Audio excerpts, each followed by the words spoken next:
స్వాతంత్రం వచ్చే నాటికి మన జనాభా 30 కోట్లు, గోవుల జనాభా 130 కోట్లు. అంటే ఒక్క మనిషికి 4 గోవులు ఉండేవి. కానీ నేడు మన జనాభా 130 కోట్ల పైన ఉండగా గోవుల జనాభా 20 కోట్ల లోపలే ఉన్నాయి. కబేళాల ద్వారా ఇప్పటి వరకు 80 కోట్ల గోవులను చంపి యథేచ్ఛగా ఎగుమతి చేసి రోగాలను దిగుమతి చేసుకున్నాం. మనకు ఊపిరి పోసేది గోవే అని చెబితే ఆక్సిజన్ ఇవ్వడానికి చెట్లున్నాయి కదా అని ఆవులను చంపేస్తారు. ఆక్సిజన్ కి సిలిండర్లు వచ్చాయని ఇప్పుడు చెట్లను నరికేశారు. చివరకు ఆక్సిజన్ చేత్తో పట్టుకొని బిక్కుబిక్కుమంటూ చోద్యం చూస్తున్నాం. ఎన్నో సూచనలు వచ్చినా, ఎన్నో ప్రళయాలు వచ్చినా తెలుసుకోలేకపోతున్నారు. ఎందుకిలా జరుగుతున్నాయని ఆలోచన కూడా చేయట్లేదు.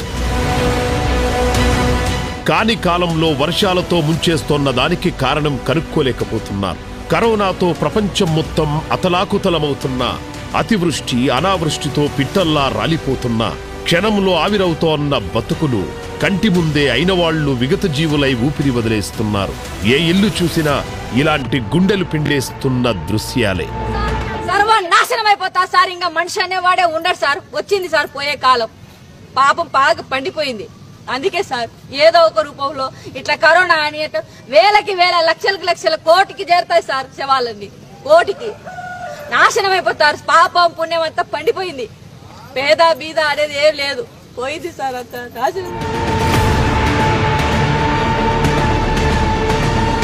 మరోపక్క చెట్లను నరికేసి కాలుష్యంతో కాటికి దగ్గరగా బతికీడుస్తూ మళ్లీ చెట్లు నాటిస్తున్నామని అనుకుంటున్న ఓ వెర్రి జనాల్లారా, మరి ఇక మీకు ఆ అవసరం రాకపోవచ్చు. మరి ఎందుకంటే చెట్లకు కూడా వింత రోగం వచ్చి నేలరాలుతున్నాయి తెలుసా? వీటన్నిటికీ మూలం గో వ్యవసాయాన్ని వదిలి విషాన్ని చల్లడం, విషాన్ని తినడం, విషాన్ని పీల్చడం, విష సంస్కృతి అలవాటు చేసుకోవడం వల్ల వాతావరణంలో సమతుల్యం లోపించింది. అందువల్లే ఇన్ని విపరీతాలు సంభవించాయని మేధావులు చెబుతున్నారు.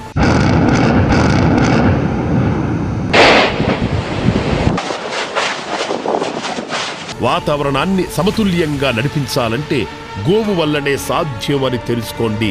గోపంచ ద్రవ్యాలతో మన ఆరోగ్యాన్ని, మన చుట్టూ ఉన్న పరిసరాలను, ప్రకృతిని కాపాడుకోవచ్చు. గోవే మన రక్షణ వలయమని ఇప్పటికైనా తెలుసుకోండి.